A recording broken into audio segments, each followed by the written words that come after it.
Hi everyone, welcome to another edition of Adorned with Dignity. Today we're on day 34 and we're talking about obstacles to upgrading one's head covering. But today's actually going to be a hybrid. I was asked to do a class on tznuis, more about the dressing side of tznuis. And because today's lesson opens up with really what would be the intro to that other series, I kind of thought perhaps I'd give a nice sneak peek. And, there was a question that is posed about, and it's like there's two questions, and it's like the top five. The first one being, how fast should I be going? Because, I think many women are concerned that if they go too fast, they're going to take on too much, they're not going to be ready, and they're going to drop it. And then the other thing is, what should I be taking on first? So, I think a lot of people want a one-size-fits-all answer. But the only one-size-fits-all answer actually tackles both those questions. And that is that the first thing that you should be doing in order that you would be successful is to learn tznuis. Because if you learn tznuis, believe me when I tell you that you would not ever think, even if you were moving slowly, you would still be moving forward. You would not even think to drop tznuis, because when you know how important tznuis is, you realize that it's a non-negotiable. It's a non-negotiable. So we're going to get into today's lesson, and it talks about the sincerity of women. It says, we all know that Jewish daughters are pure, and we were born with an innate desire to please Hashem and fulfill His will. And as we say every day, Baruch atah Hashem she'asni kriyat tzono. Baruch atah Hashem, you created us close to your will. And we are born with an innate desire to come close to you and fulfill it. So this statement here is really, it's the intro of what the class is going to be on. And I've said before in one of my previous shirim that this statement here, this conversation of creation, a lot of people who follow the religion of Yoshka, they always look for proofs in the Old Testament as to, to prove that Yoshka was there from the beginning. He was part of it all. And this conversation we're about to get into is actually one of the bases that they use, being that there was this conversation, and it states, let us make man. And so that they always use that let us as the basis that Yoshka was that us, that quote unquote us. But as Yidden, we know that is not the case, because that us that they're referring to is actually the 10 emanations, those being all the elements that are needed to make man, right? The fire, the water, all these things that are needed to make man. That is the us. It's not Yoshka. Okay? That's that conversation when it came to man. Now, when it came to the conversation of, designing a woman, there was no us. It was only Hashem. And Hashem has this conversation really with himself, and this deep contemplation and meditation of what and where, what is the essence of a woman, and where should I be, what part should I take her out? Because that part which I take her out of is going to sum up the essence of a woman. And that conversation that he had with himself, it wasn't just, oh, I'll just make a woman and I'll take her out of a rib. It was one of deep, deep, deep contemplation. And we're actually going to talk about that right now. And so when we think about a rib, we think that almost seems like not a glamorous part of all, especially when you're talking about a woman, right? What's so great about a rib? Why a rib? Why not the head, right? So Hashem also asked himself, I'm going to take her from the head. And he thought about it. He said, no, if I take her from the head, she could probably walk, with the, we know the people, the people that walked with their head up high, I think they're all that, with this great arrogance, right? So Hashem said, no, that's not going to be a great place to take her from. So then he goes to the eye, and he thinks about the eye.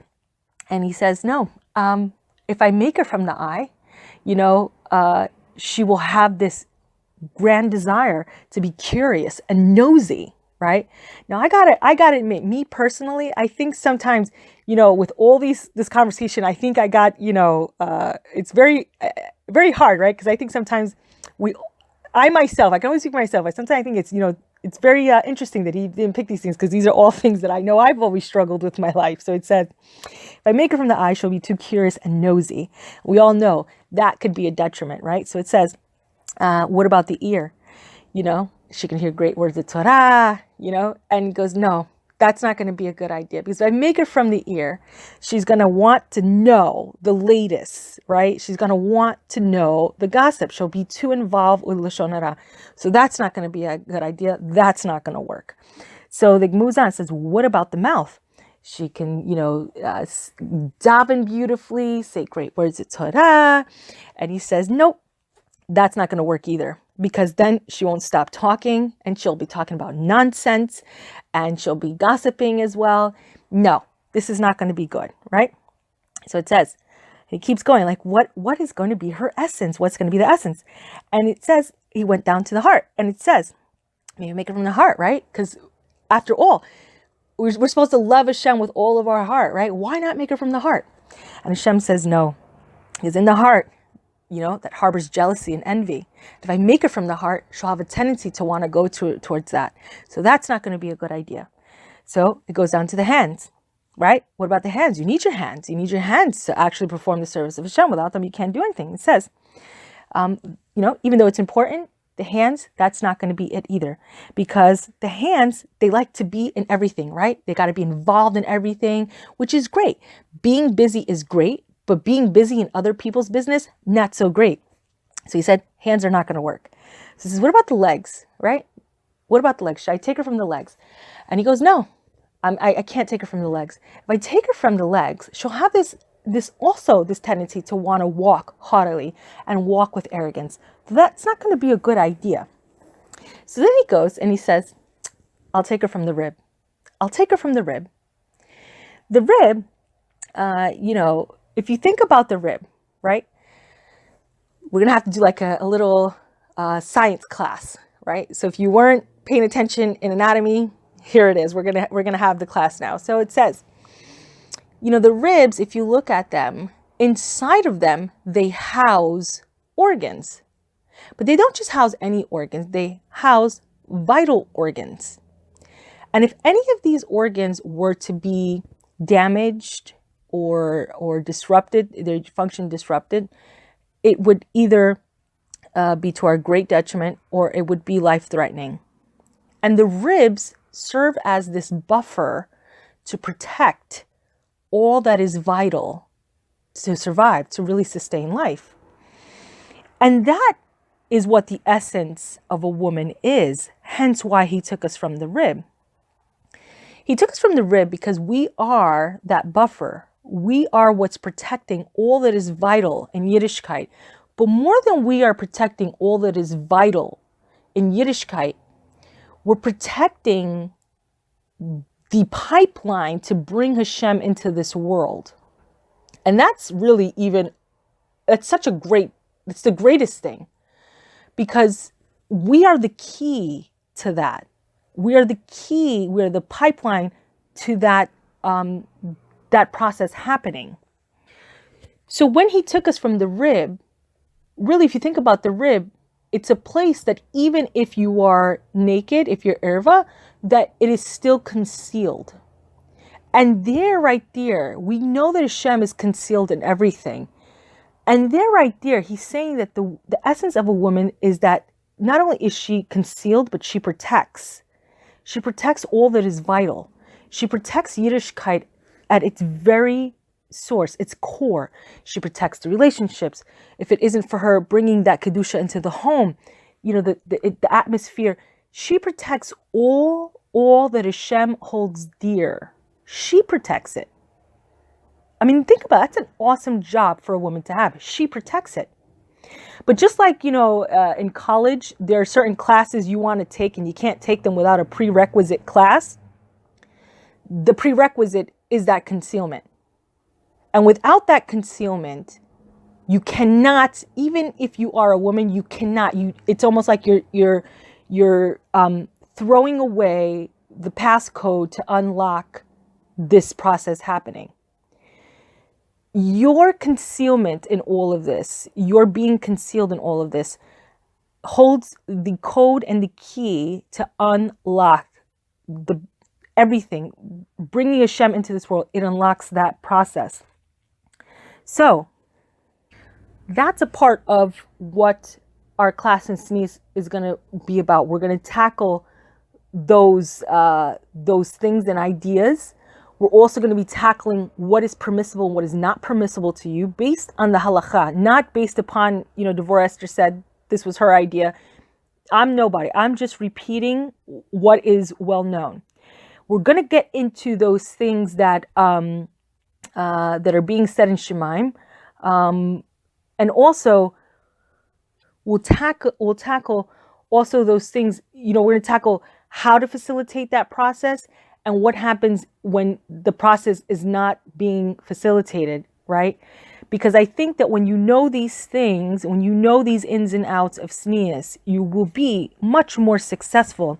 Because even if you're not able to come all the way to the level, whatever that is, I think that when you are aware of the consequences of not even trying, you're going to be successful. Because even if you're moving at a snail's pace, at least you're moving in the right direction, right? And so that's why I think that the most important and the first thing that you should take upon yourself is the learning of tznuis. And it's not something that you just learn one time. It's something that you go over and over and over again. And sometimes even though you've gone over it and over again, it's not until you're placed in that position to kind of really get the full understanding of what you've learned. And that's true with everything in life, but especially with tznuis. A lot of times we have to be we have to have gone through it. And so we're going to get into today's lesson. And it says that surely many a women who are reading this book are becoming aware of the purpose of the mitzvah and are yearning to upgrade their head covering. But yet the Yetzirah is well aware of the awesome benefits and the rewards of fulfilling a profound level of closeness to Hashem. And therefore he tries his utmost to place various obstacles in her path to persuade her that her head covering is okay and that she need not go any further in upgrading it. So it says the final war. It says, before Mashiach comes, the final battle will be a spiritual struggle between purity and impurity. And the Yetzirah knows that his time is almost up, and therefore he's implementing every possible strategy to make sure that he doesn't lose this battle. It says, in truth, there are two opposing fires burning, the fire of the Satan, whose goal is to tempt women to wear alluring shaitels in defiance of the mitzvah, and the fire of you, dear ladies, who are burning with the desire to come closer to Hashem. And this passion inspires you to seek more inspiration and a better understanding of our beautiful mitzvah. And it says, indeed, your sincere desire to please Hashem will, B'ezrat Hashem, succeed in fanning the flames of Kedusha, which will spread and overcome the Yetzirah. And thus we will restore this mitzvah to its original splendor. And we will have the zechus and see in the revelation the glory of Hashem's Shekinah in the world with the coming Mashiach. So it's funny because we talked about this in a few chapters before, that those who toil in restoring this mitzvah to its original glory will be saved from the birth pangs of Mashiach. But also, we talked, it almost feels like there's been like this theme that Hashem has been given to me. And it's this concept of the last Gilgul. And, what is a Gilgul? A Gilgul is a cycle of time. And each of us has gone through a Gilgul because it said that there are no new neshamas in this world. But also the world in itself is coming through a cycle of time. And just as it was in the beginning, in the days of Noach, there was this level of filth that was so low that Hashem, brought about the Mabul, that he brought about the flood, and he had to start over anew. And water, it has that purifying effect. But just as it was in the beginning, a circle will come, literally full circle, and it's like that again in the end. We see that very clearly. Even if you're not a religious person, it's very hard to argue with the fact that this world has fallen to a level that is very low. We've sunken so low, and filth is everywhere. It is so filthy, and I think that we become so desensitized to it that we don't even realize that filthy is filthy. We don't even realize how dirty is dirty. And so that's, what's kind of going on. So it's really scary if you think about it, because we're really coming to a full circle which really means that there's gonna have to, we've crossed the Rubicon to a place that's it's really we have to be doing everything we can at this point to come close to Hashem. And it says overcoming the battle. It says, how can we overcome the blazing fire of our opponent? It says by drawing from the wellspring of Torah, which is compared to water. And indeed, the Chafetz Chaim advises that learning the halachos is the best segulah for overcoming the Yetzirah. As he states, when a person learns about a mitzvah, his Yetzirah for the mitzvah will become smaller until it will completely leave him.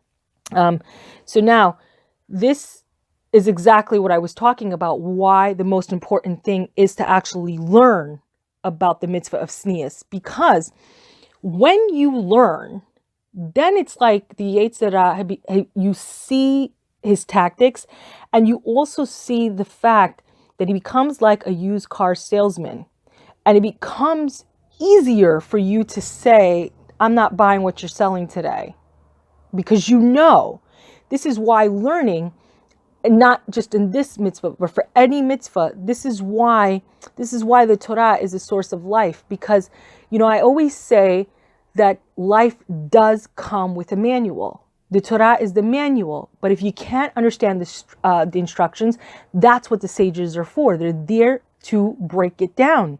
And we need this. I need this. I think a lot of people think I'm like an encyclopedia, but I didn't just come out of the womb with this knowledge. I actually had to learn it and keep learning it and find the sages, what they said about it. And if I didn't understand what they said about it, I had to find the Rav. So even if you don't have a Rav, you find a Rav. You have to make an effort in order to be successful. And truly, the Gemara states that if Hashem doesn't help a person overcome his Yetzirah, he can't overcome it. And so it's important that we start bringing Hashem into everything, including those mundane things. And believe it or not, even such a thing as Hashem, is this skirt that I'm wearing right now, is it right at the border? Is it, even something so mundane as that, bring Hashem into it. Bring Hashem into it. It will be a blessing to you if you will do it. And so, it states that we should be beseeching Hashem on a daily basis to help us be successful in maintaining our tznuis. And it says that this is especially important when a woman is faced with a challenge.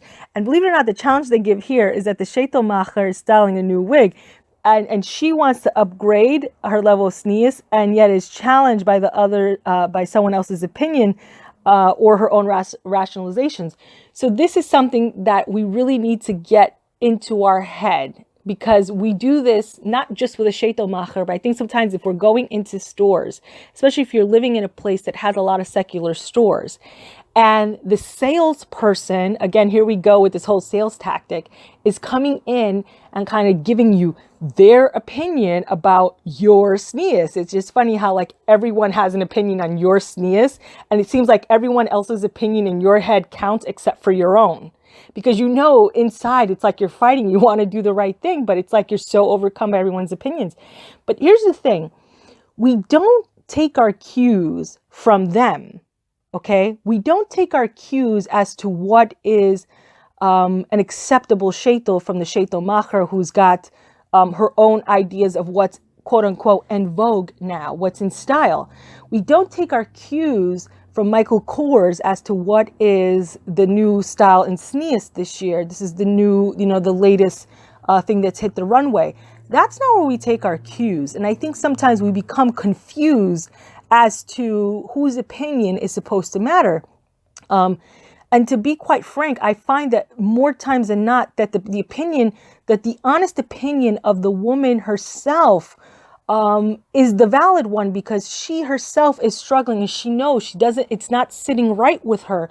And so it's kind of like she pushes that opinion down and she keeps, it's almost like, get along, give in to get along. And she's just, just going along with the flow, and it's taking her down into this terrible place. And the truth is that if you were to pull back the curtain, on many people's lives who are giving you this opinion, you will find that their lives aren't all that great to emulate. So why are we in such a rush to be like them? And it seems like even though you don't think it, it's almost like you have this innate desire to want to assimilate into everything, into all things. And this is the Yetzer as a tactic, that no one wants to be the odd man out. For all of this quote unquote inclusiveness, and in this age of tolerance, it seems like you're an age of tolerance so long as you look like a robot, like everyone else. Tell me what to wear, tell me what to do, and I'll do it. And that's almost the culture that we live in today, that we just want to be like everyone else. We don't want to be the one that's singled out. So this for sure needs Hashem's help. There's no way to defeat it without His help.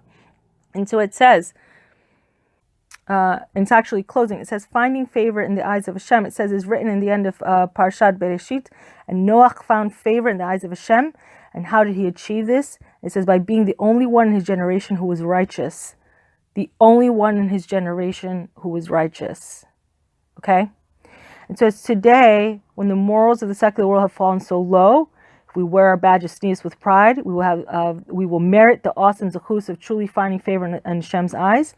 And the malachim will tell Hashem, look what wondrous creations you fashion, even in a world where others are falling. They have the extraordinary strength to remain steadfast and perform your will. And it says, moreover, we will gain immeasurable reward for maintaining our tznuis in such challenging times. And as Zal teaches us that the more difficult a mitzvah is, the greater the reward. This is extremely true. I mentioned this in a few shirim before, that even though we learn our tznuis and all these things of kisurosh from our matriarchs, the fact that we are performing these mitzvot today, I believe that the reward will be greater for us, because in their time, tznuis was not a problem. It was not something that they really had to contend with.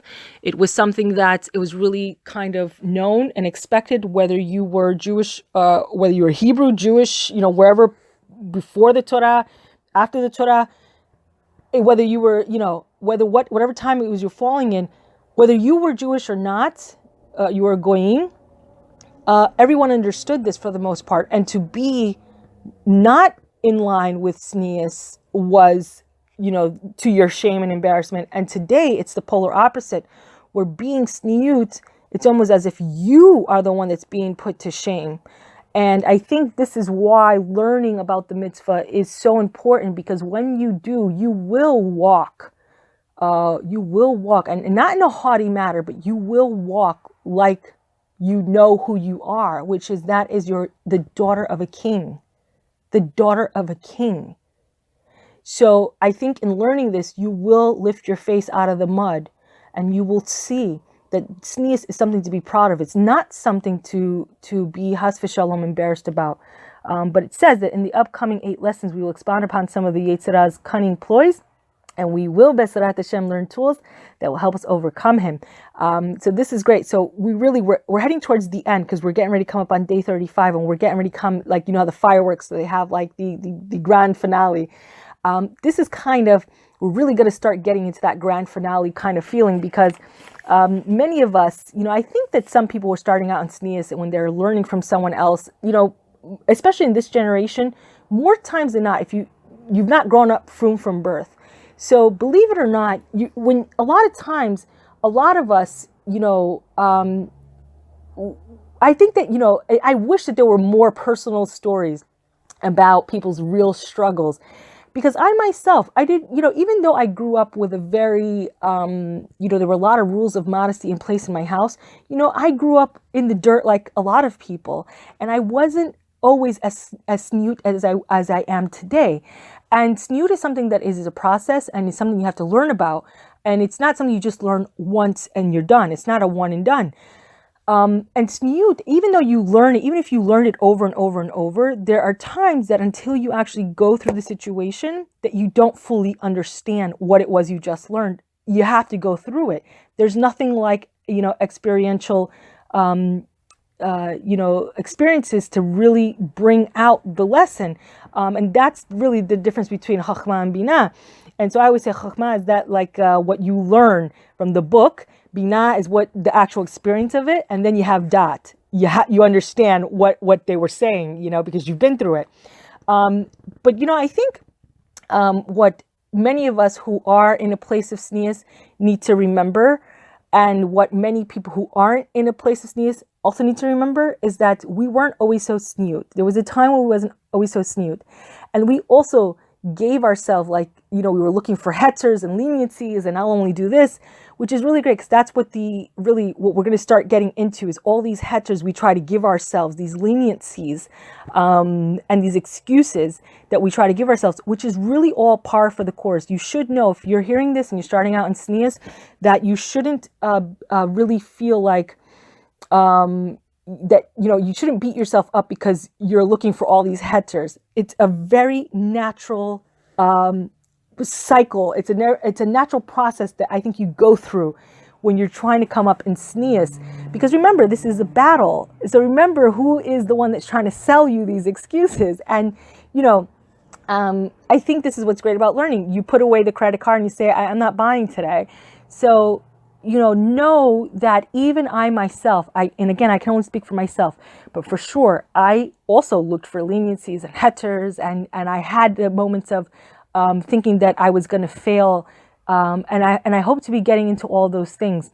But please stay, also, stay, if you find something that seems overwhelming, stay with it. I can tell you that also was something that happened to me. There were times where, I either heard or I saw things. Even I had books in my own home that it's like I would have them, but it would be like that little clown. People are afraid of clowns that are in the corner, and they throw a blanket over it because they don't want to see it so scary. Sometimes some of these books, they feel like they're that scary, but just know that it's all par for the course, that I think many of us, if not all of us, have gone through that. And you're no exception to that, but you're in good company. So that's it for today, and I hope I'll have the company of being with all of you again soon. B'ezrat Hashem.